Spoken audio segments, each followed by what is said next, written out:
Okay, we are calling it science washing is the new greenwashing. I love when we have an opportunity to coin a new term of our own, but we're onto something here, you guys. Collagen doesn't penetrate through fabric. Brian Johnson's blood boy routine will not save you. And now every serum wants to say that they will reset your senescent cells. You guys, welcome to the age of science washing. Welcome to GlowJob, the beauty podcast that's more than skin deep. We're the only podcast to make you hotter and smarter.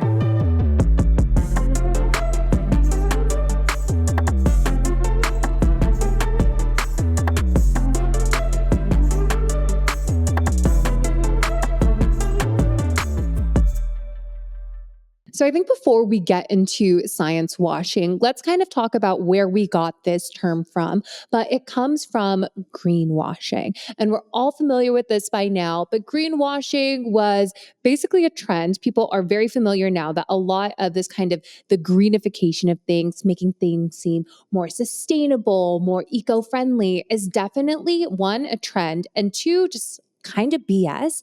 And what we're talking about here is things like quote unquote more eco-friendly packaging, using the word organic everywhere, just kind of having this huge focus on clean, sustainable ingredients. Yeah, so it's a lot of brands, and particularly within skincare, that would over-exaggerate sort of their eco-friendly claims. Yeah, and I think a lot of consumers now see through this, right? They know that a lot of times their eco-friendly option, they're really just getting charged a premium here, right? Whether it's for the more eco-friendly glass packaging or recycled paper materials. That's what we're talking about here.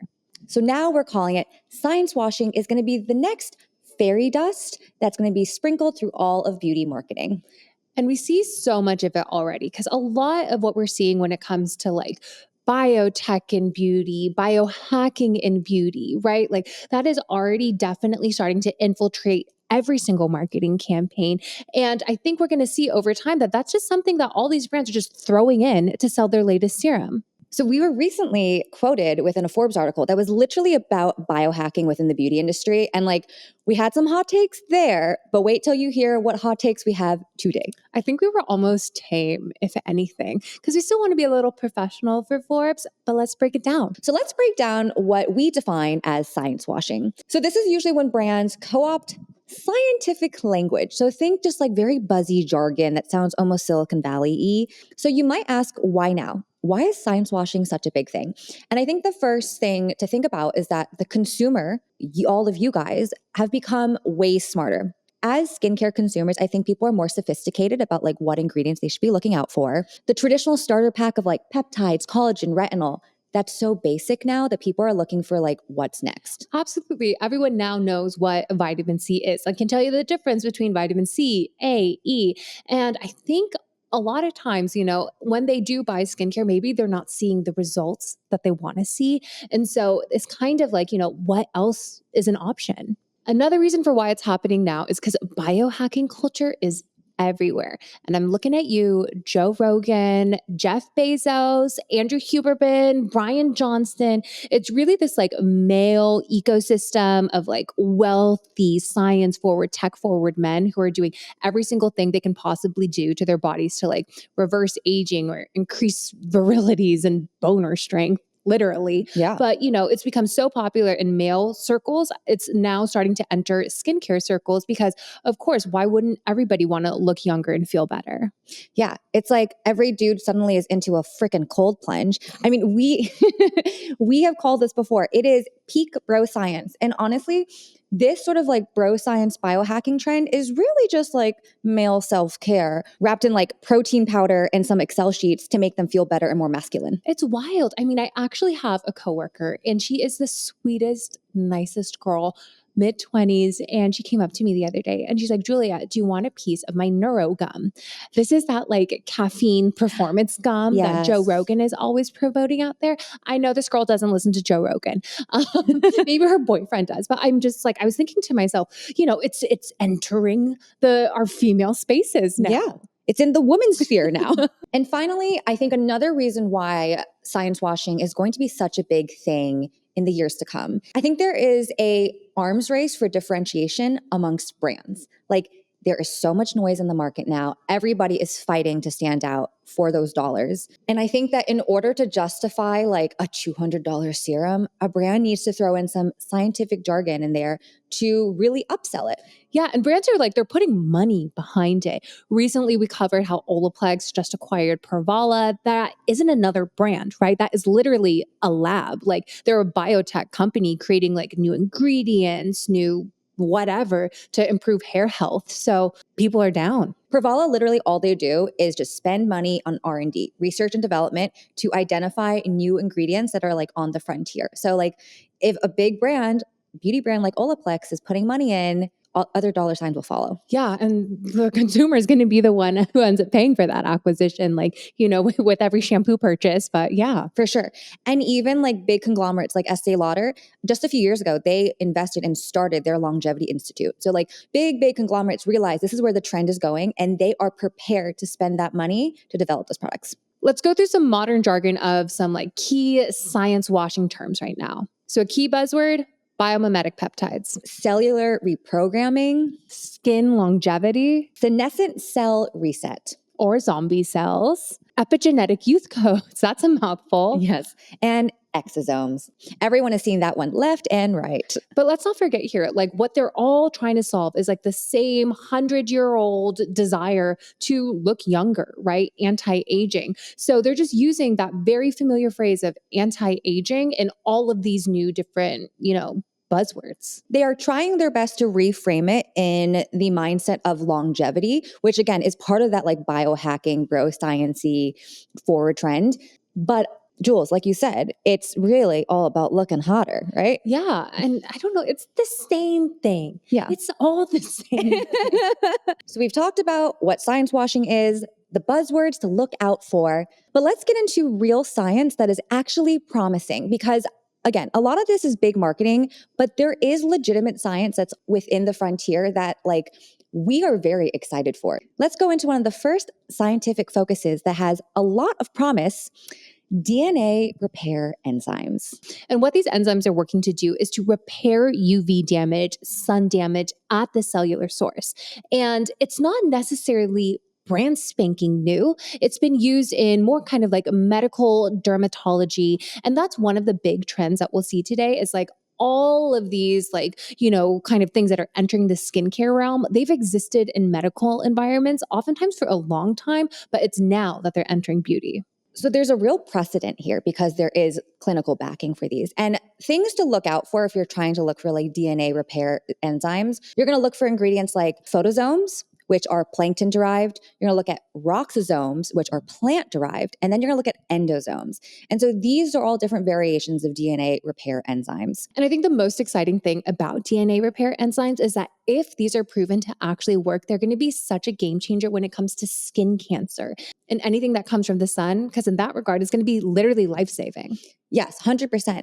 And I think the reason why this is such a big game changer is because of what we said, is that it fixes damage at the cell. So much of what we typically use within skincare is a little bit skin deep. It's really only hitting those first few layers of the epidermis. These repair enzymes oftentimes can go even into like the mitochondrial DNA of your cell. Like that's insane. So if you do see DNA repair enzymes within like a serum or a sunscreen, this is legitimate science and it's rooted in a medical precedent. So it's not just a marketing buzz. And the next one we have is NAD, and as you said, mitochondrial support. So let's talk about it. So for you guys who maybe didn't love science as a kid, let's talk about like what your mitochondria actually is. You can think of it as sort of like the battery source for your cells. Your mitochondria is like a battery pack. And so you can think of your cell as like a factory, right? And if you want that factory to be operating normally, you need a good source of energy. And that's where your mitochondria is really important because it provides all of that power for things to run smoothly. So topical NAD, which is really popular right now, it's a little bit shaky and wonky. There is not that much clinical proof that it's actually doing anything, but supplemental NAD, so things that you're going to take orally, there is some like legitimate science out there that it can make a difference. Definitely. And I think the most common thing that people think of like trendy NAD today is drips. NAD plus strips. Like you can get them literally all over Los Angeles, but people truly say that it makes them feel better. It gives them more energy. It's going to be the key to cracking anti-aging, but we'll see kind of again how that translates into skincare. Because just because you inject something into your veins or if you take it orally, topically applying it does not guarantee the same results. So these are going to be some key examples to look for. And a lot of them tend to be like as it relates to supplements. So just keep that in mind. These are things like urolithin A, nicotinamide riboside. Within the supplement space, there's definitely a lot more promise. Within topicals, you're probably going to see ingredients like ergothionide, nano CoQ10, or NAD plus boosters. But again, oral supplements are going to have way stronger evidence so far. And some things to look out for here is that, when you are shopping and thinking about NAD, when it comes to things like skincare, maybe be a little more skeptical. But if you are going to go the supplemental route, mitochondrial boosters like a CoQ10, I take one, definitely going to be a good option. And lastly, in terms of promising science-forward focuses, we're looking at biotech delivery systems. So this one is really exciting for me because when you think about biotech delivery systems, this gets really complicated. A lot of the initial research for this actually comes from cancer and oncology therapies, really wanting to make sure that you can deliver drugs at targeted areas of the body, like where a tumor is, for example. But now we're seeing in skincare that scientists and doctors are using the same kind of idea of like, how can we actually change the way that ingredients are getting put into our skin and where they kind of sit within the skin? And some of the things that we're looking at are nanocarriers and engineered peptides. And it's not just delivery systems. I think that biotech provides so much advancement in just like the ingredients that we're able to use, whether they're going to be cleaner, more sustainable, more efficacious. And so we're looking at things like squalene, lab-derived squalene. It's been around for a little bit now, but now we no longer need to get it from sharks. So I think everybody is for the better here. But, it's not just that they're able to make these ingredients. When the consumers are experiencing the ingredients, they're finding that, yes, their ingredients are going to be working better, but they also can do things like even cause less irritation, have just a better feel on the skin. It's impressive. I think oftentimes people get a little scared when they see something that's synthetic or lab derived, but like you make a really good point, Julia, of like with squalene, that used to be derived from sharks. And when you derive an ingredient from a wild source, whether that be something like blue tansy oil or like, squalene, there can actually be a lot of variability in the ingredient, batch by batch, versus a lab synthesized ingredient is standard. You're going to have consistency, time in and time out, and there is a lot of power to that. Definitely. Not all sharks are the same. Yeah. But things to look out for. So you're going to want to look for words like encapsulation, liposomes, nanocarriers. These are all ways that help actives get deeper into your skin. So these are biotech innovations that actually improve performance. These are not just marketing buzzwords. So those are the promising ones and obviously super exciting, but we're here to talk about science washing. So let's get into some that are just total hype. And we're going to start off with exosomes. Oh my gosh. This one, I feel like every single day I get a girlfriend texting me about an exosome or an exosome facial she's getting at some med spa. Let's break it down. Let's talk about why this is a science washing term. Right now, it is really the wild, wild west out there in terms of regulation of exosomes. It is a sexy buzzword, but in reality, shit is really messy. And I think what consumers also might not realize is any brand can kind of also say anything they want. So if they want to use the word exosome, they can use the word exosome. 1,000%. It doesn't have to actually be an exosome. To break it down, an exosome basically acts as a messenger, and it is the one telling your cells to wake up, to be younger. It's telling your cells what to do. So right now, exosomes, they're kind of controversial because they're not really regulated. Like Julia said, a lot of brands can get away with saying kind of anything they want. So putting them within skincare is still kind of shaky at best. Another important factor in this is sourcing. The most efficacious exosomes are human-derived. But unfortunately, a lot of the exosomes we're seeing on the market are plant-derived. And these are coming from really big ingredient suppliers. The suppliers are touting data that says these plant-derived exosomes are really, really efficacious. But no one else is backing up this evidence besides the ones who are selling it. And I think people also don't realize that the exosomes that are efficacious are coming from things like stem cells, coming from things like placenta. Very, very few brands are actually working with, human-derived examples of these. You bring up a really good point, like placenta, stem cells. Fibroblasts. Exactly. This brings up the conversation of like sourcing and like the ethics behind it. And is it safe? How do you have quality control? And so this is part of the reason why, like right now, again, it's really the Wild West. And until we see some more regulation there, it is hype at best. And here are some red flags to watch out for. Obviously, if you ever see the word exosome on a package, do a little deeper reading and just see if there's any mention of like a plant that they're using. Because if it's a plant-based exosome, it's not really going to be what you're looking for. Because again, when exosomes are working, it has to kind of be like human to human cells, right? Not plant to human cells. Other things at a lot of med spas today, they love using the word exosome facial. But again, it's the same kind of thing here. You want to be a little bit skeptical of what exosomes are actually using. And don't feel shy about asking your provider where they're sourcing their products. Ask them, which exosome? Do you know if it's plant derived? Do you know if it's human derived? If they're not sure, you should question why they're charging you maybe $400 for that facial. And we're not saying that all plant-based alternatives are bad. I personally think that stem cells from plants can do wonders for the skin. In a nutshell, exosomes still highly debatable, but again, probably not going to be where it needs to be when it comes to skincare. Next up, epigenetic skincare. Ooh, okay, if there is ever a buzzword that is just like, oh my God, this is so much, it's this one. Epigenetic. You know, I love it. It's like the marketing geniuses behind this one. But essentially what they're trying to say is that this is going to be a new category of skincare that can rewrite your genes, kind of like switch off aging, rechange the coding, change like the DNA sourcing of what your skin is. Epigenetic skincare, I feel like it is kind of like a blanket term because one of the things we talked about earlier in terms of promising scientific advancements, DNA repair enzymes, that kind of falls under the camp of epigenetic, quote unquote, skincare, but like that is being very specific. UV, right? Like specifically UV repair.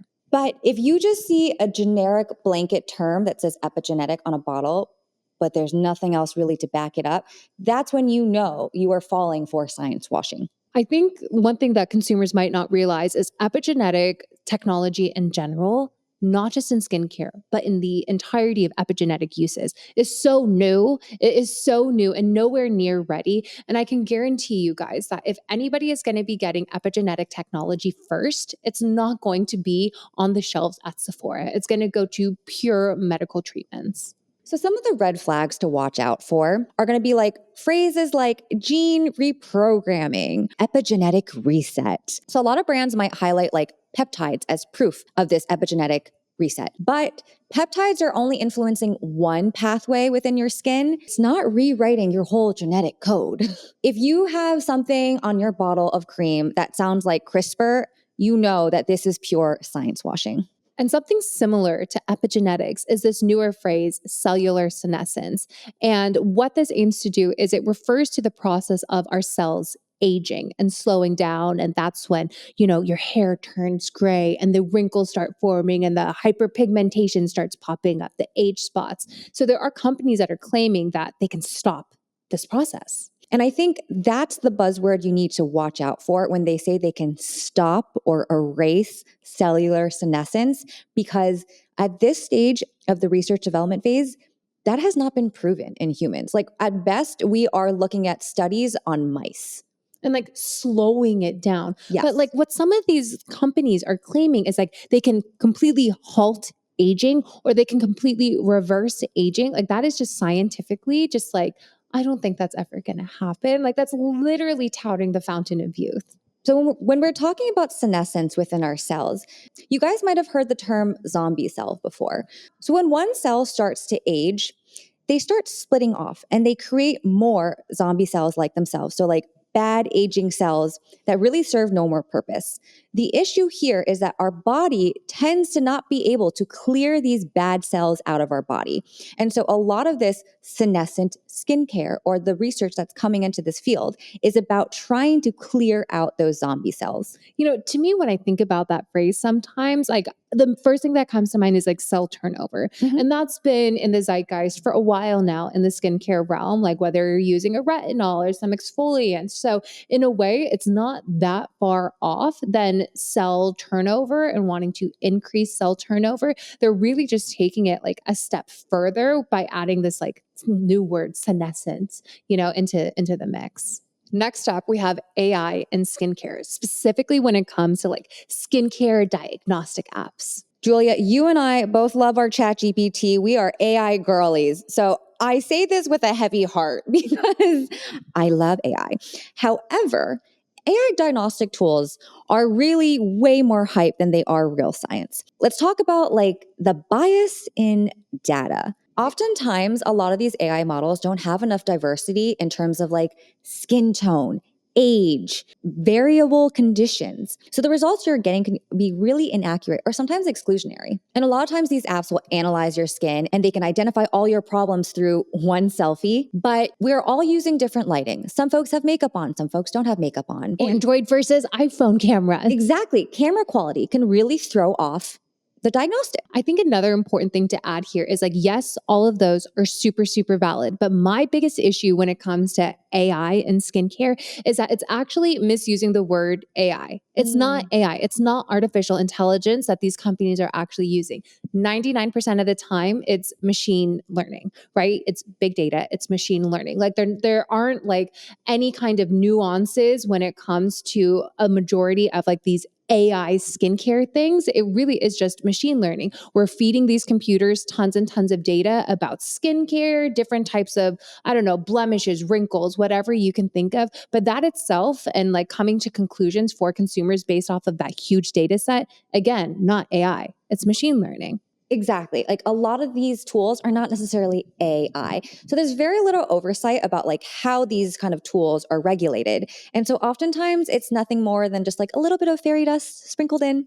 And so what should the consumer look out for? I think if any kind of company on their website, if they have this like AI diagnostic service available, I'd be super skeptical of that, right? Because that little camera that you have is not going to find the ideal skin type for you, right? Like I feel like skin is so nuanced. It's best to actually talk to someone and get a professional opinion rather than just like talking to a lens. And also, if said company is telling you to use their diagnostic tool, and then when you click through, they suddenly give you a personalized skincare routine of their products, I would be highly, highly skeptical. It's nothing more than just like a fun marketing gimmick to get you to click through their website. Oh, totally. Because every time there's one of those, before you get your results, they're always like, give us your email. Yeah.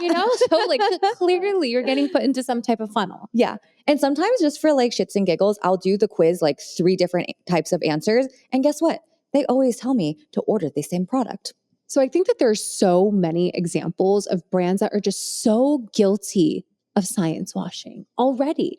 And the first one that comes to mind, and I hate to do it because they're a Korean company, is MediCube and all of their PDRNA, like all of these things. It literally just like, it grinds my gears. Oh, they are so guilty of it because I also know that they gift so much of their stuff away like candy. A lot of this real science that's happening right now is very, very, very expensive. And so if it's that cheap to produce and just like throw it to the wind, I mean, you have to kind of question like how much investment really has gone into it. I mean, in our Krupa episode, we talked about like the value of the product within the serum bottle. Yeah. And it was nuts. But, basically MediCube, they are making so many different PDRN products. PDRN, salmon DNA, salmon jizz, whatever we want to call it. It is actually a very large molecule and it is very difficult to have it penetrate into the skin. When we were talking about like biotech and delivery systems, MediCube is not using biotech delivery systems in your $15 face cream. I hate to break it to you, but it's the truth. They're so guilty of that. Another thing that they make that I cannot stand are their peel-off masks. I know. Oh my gosh.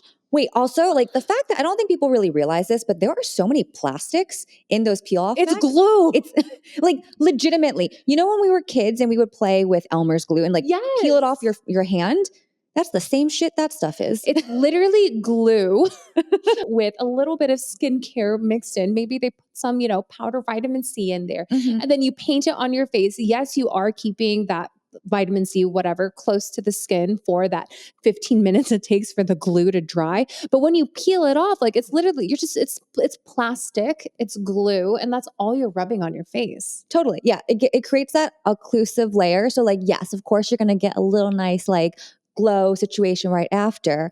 But if you're interested in the like frontier of science, I'm pretty sure you are the same type of girly who wants to avoid nanoplastics. So, just be careful out there. Another brand, a recent one that has done some questionable science washing, Skims, with their collagen wrap face mask. Okay, if we're talking about PDRN being a large ass molecule, let's talk about collagen because that is so effing big. It cannot penetrate through your skin, let alone through a piece of face Spanx. Yes, exactly. Shapewear for your face. Like collagen is not going through fabric to go through into your skin. All of these things like the peel off mask, collagen face wraps, like these are just it's like peak gimmick when it comes to skincare. And yes, they're saying it's like collagen yarn, it's lifting and snatching your face, but there is no collagen that's actually going and entering your skin and plumping it up, right? That's just not happening. And all of these things are trying to address longevity and quote unquote anti-aging. It's not my favorite buzzword, but anti-aging does encapsulate a lot of what we're talking about here. These are all treating it at the surface level. Real science and what's coming up within this new frontier of scientific development, things are going to be addressed within your cells, not just on the top layer of skin. And so remember to keep that in mind. A lot of the science washing is truly only skin deep. And the last one is LED, aka the red flashlight. Oh my gosh, this one gets me all the time. Literally, actually, my mom sent me an article today and it was like top 10 LED masks. And I was like looking through some of them and there were one or two where I'm like, that is for sure a flashlight, not real LED. So I think what people don't realize about LED is like, yes, there are benefits to it, right? It can help promote like cellular recovery. A lot of doctors' offices will even recommend it post-surgery. But the majority of those LED face wands that you're seeing online are literally red flashlights, you guys. I don't know how else to say it. You are putting glue on your faces. You are putting red flashlights on your faces. This is literally science washing at its finest. And the other thing is that in order for LED to really work, you do need to do this daily and you have to do it for a certain amount of time. Unfortunately, I think a lot of folks think that maybe if they like just wave it around their face or put on that face mask for 5 minutes, they're going to see amazing results. Unfortunately, it takes putting in real work. Yeah, you have to sit like a cookie in an oven for every day. Yes. Like I have an LED mask and I do like it. I do it anytime I get a breakout, I will use my LED mask, but I also use it all the time, right? Mm-hmm. So for me, I really do think it kind of helps with like, dark spot formation after like, especially if I pick a zit, but I use my LED masks most days out of the week. So we've dived into what we call science washing, the buzzwords to look out for, what we think is really promising and what we also think is pure hype. I think we're calling it. Science washing is going to be here for like the next 5 years. It's knocking at the door. So the trick here to be an educated consumer, you need to know what you should actually be watching out for and identifying what is just pure pseudoscience. And listening to GlowJob podcasts. Yes. Of course. Of course, because we are here to make you hotter and smarter.